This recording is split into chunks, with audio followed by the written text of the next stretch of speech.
Bismillahirrahmanirrahim. Assalamualaikum warahmatullahi wabarakatuh. Alhamdulillah. Alhamdulillahi rabbil alamin. Wa bihi nasta'in ala umurid dunya waddin.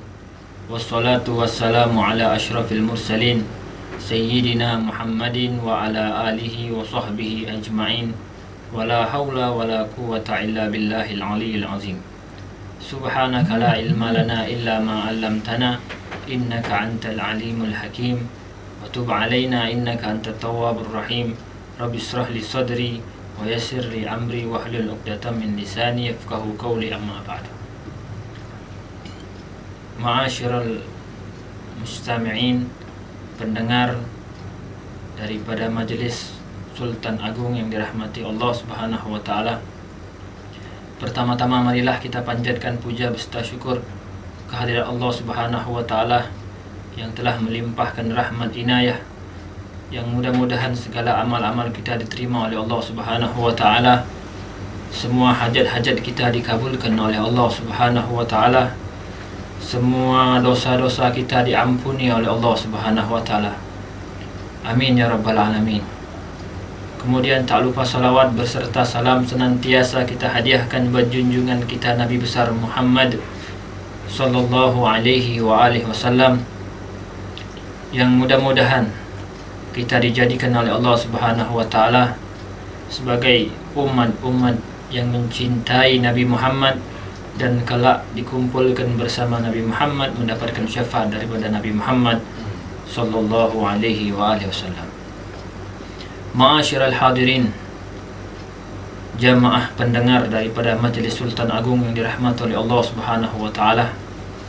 Alhamdulillah, pada hari ini kita meneruskan daripada majlis kita, yaitu majlis dalam pembacaan kitab Risalatul Jami'ah yang dikarang oleh Al-Habib Ahmad bin Zain Al-Habsyi, yang pada hari ini akan kita sambung daripada pelajaran-pelajaran yang kemarin, yang mana Al-Habib Ahmad bin Zain Al-Habsyi di dalam kitabnya beliau mengatakan, qala al-muallif Al-Habib Ahmad bin Zain Al-Habsyi rahimahullahu ta'ala wa nafa'ana bihi wa bi'ulumi fid darin amin ila an qala qala Rasulullah sallallahu alaihi wasallam, talabul ilmi faridatun ala kulli muslimin.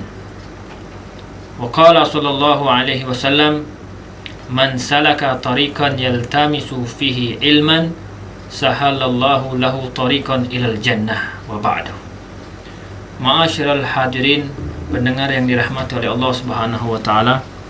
Di sini Al-Habib Ahmad bin Zain Al-Habsyi di dalam kitabnya beliau membawakan menulis daripada hadis Nabi besar Muhammad sallallahu alaihi wasallam yang berbunyi, talabul ilmi faridatun ala kulli muslimin.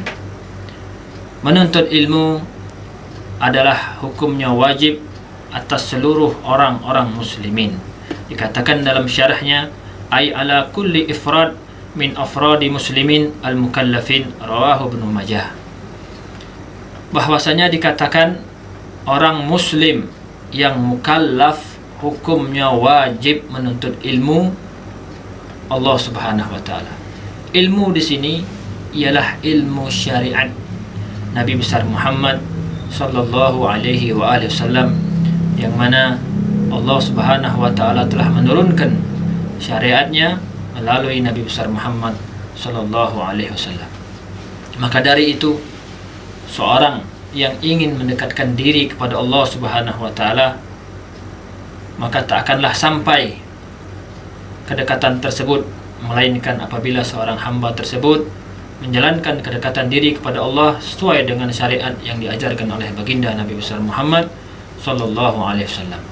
Namun bagaimana seorang bisa mengetahui daripada syariat baginda Nabi besar Muhammad? Tidak lain dan tidak bukan melainkan dengan jalan, yaitu dengan jalan menuntut ilmu daripada ilmu syariat yang diajarkan oleh baginda Nabi besar Muhammad sallallahu alaihi wasallam.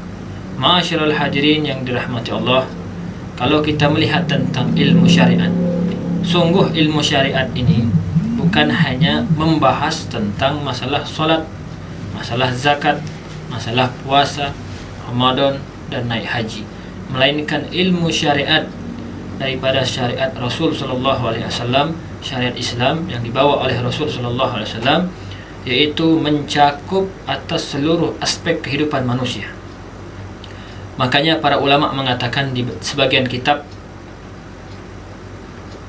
ulama fuqaha mengatakan bahwasanya ilmu syariat terbagi menjadi 4 bagian. Yang pertama atau bagian pertama ialah qismun ubudiyah. Kisim atau pembagian tentang ubudiyah, ibadah kepada Allah, hubungan seorang makhluk kepada Allah Subhanahu wa taala. Nah, disinilah dipelajari daripada bagaimana seorang bisa solat dengan sesuai dengan syariat Nabi Muhammad, bagaimana seorang ingin melaksanakan puasa dengan sesuai apa yang diajarkan Nabi Muhammad, haji, zakat, dan lain sebagainya. Di dalam kisim yang pertama dalam ilmu syariat, yaitu kismun ubudiyah, diajarkan seluruh bagaimana seorang ingin mendekatkan diri kepada Allah Subhanahu wa taala dalam beribadah kepada Allah Subhanahu wa taala. Kemudian daripada ilmu syariat juga kismun yang kedua, pembagian yang kedua daripada ilmu syariat Islam, yaitu kismul muamalat. Kismul muamalat ialah kisim pembagian tentang ilmu seorang makhluk berhubungan sama makhluk. Itu namanya kismul muamalat. Hubungan antara makhluk sama makhluk, mencakup tentang jual beli, bai. Bagaimana Allah Subhanahu wa taala mengatakan dalam Al-Qur'an, wa a'udzu billahi minasyaitonir rajim, wa ahallallahu al-bai'a wa harrama ar-riba. Allah Subhanahu wa taala menghalalkan jual beli dan mengharamkan riba. Bagaimana kita ingin mengetahui tentang muamalah kita ini adalah riba? Tidak lain dan tidak bukan, haruslah kita belajar tentang hukum daripada muamalat, yaitu dalam bagian kismul muamalat. Di situ akan dijelaskan bagaimana bermuamalat sesuai dengan apa yang diajarkan oleh baginda Nabi besar Muhammad, yang bersih daripada riba, bersih daripada muamalah fasidah yang rusak atau yang tidak sah dalam menurut syariat daripada baginda Nabi besar Muhammad sallallahu alaihi wasallam. Kemudian dalam kismul muamalat juga akan ada namanya kismul ijarah dan lain sebagainya, yang intinya hubungan manusia bersama manusia atau kepada manusia.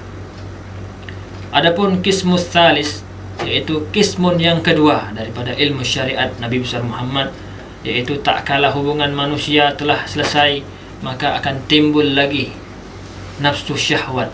Allah Subhanahu wa taala menjadikan seluruh makhluk memiliki nafsu. Manusia Allah berikan nafsu dan akal. Hayawan Allah berikan nafsu tanpa akal. Namun malaikat Allah berikan akal tanpa nafsu. Artinya manusia akan ada namanya nafsu. Dan di sini Allah Subhanahu wa taala memberikan jalan keluar untuk nafsu yang akan keluar dari manusia. Apa? Makanya ada dalam syariat Islam kismus salis, yaitu kismul munakahah. Kismul munakahah yaitu kismul bagian tentang pernikahan. Bagaimana seorang manusia menyalurkan daripada syahwatnya.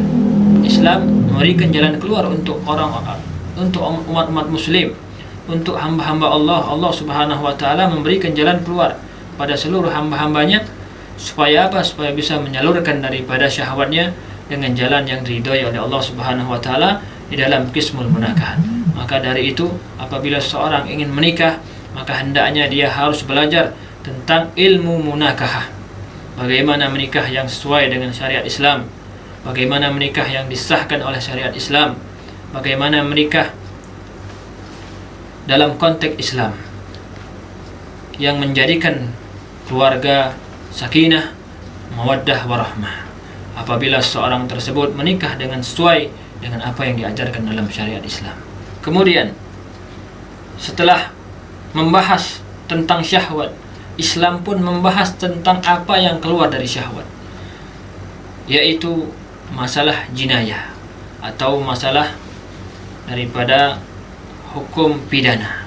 Maka Islam pun membahas tentang bab jinayah. Bagaimana seseorang apabila melaksanakan pidana, membunuh, memukul dan lain sebagainya yang intinya menyakiti manusia, maka akan ada hukumnya. Maka dari itu apabila seorang berpegang teguh dengan syariat Islam, belajar tentang syariat Islam, maka dia akan senantiasa menjadikan akhlaknya luar biasa untuk selalu menjaga daripada orang-orang muslimin dari tangannya, dari kejelekannya, karena dia tahu daripada hukum Islam melarang seorang untuk menzalimi orang lain. Ma'asyiral hadirin yang dirahmati oleh Allah Subhanahu wa taala, itu di antara ilmu syariat yang mesti untuk kita pelajari. Maka dari itu Nabi Muhammad SAW mengatakan, talabul ilmi faridatun ala kulli muslimin. Menuntut ilmu wajib atas seluruh orang muslim, baik laki-laki maupun perempuan, baik tua maupun muda, kaya maupun miskin, sakit maupun sehat, seluruh orang wajib menuntut ilmu. Karena seorang apabila tidak menuntut ilmu, maka dia sungguh akan jauh dari Allah dan seluruh amalnya akan ditolak oleh Allah Subhanahu wa taala. Maka dikatakan oleh seorang ulama di dalam kitabnya, wa kullu man bighairi ilmin ya'malu a'maluhu mardud la tuqbalu. Seluruh amal yang dikerjakan oleh seorang tanpa sesuai dengan ilmu syariat Nabi Muhammad, maka sungguh amal tersebut akan mardud, ditolak oleh Allah Subhanahu wa taala, tidak diterima oleh Allah Subhanahu wa taala. Ma'asyiral hadirin yang dirahmati oleh Allah Subhanahu wa taala. Kemudian beliau Al-Habib Ahmad bin Zain Al-Habsyi menyambung daripada kitabnya dengan menyebutkan hadis Nabi Muhammad sallallahu alaihi wasallam yang berbunyi, man salaka tariqan yaltamisu fihi ilman sahalallahu lahu tariqan ilal jannah. Yang artinya barang siapa yang berjalan menuntut ilmu dalam jalan, pada jalan untuk menuntut ilmu Allah Subhanahu wa taala, maka sungguh Allah Subhanahu wa taala akan memudahkan jalannya menuju surganya Allah Subhanahu wa taala.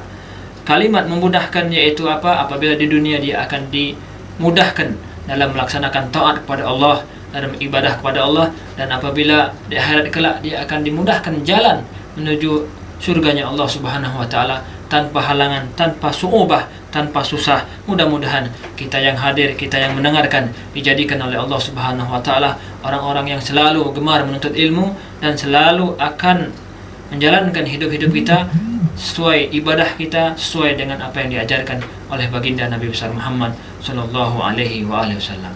Ma'asyiral hadirin, pendengar daripada Majlis Sultan Agung yang dirahmati oleh Allah Subhanahu wa taala.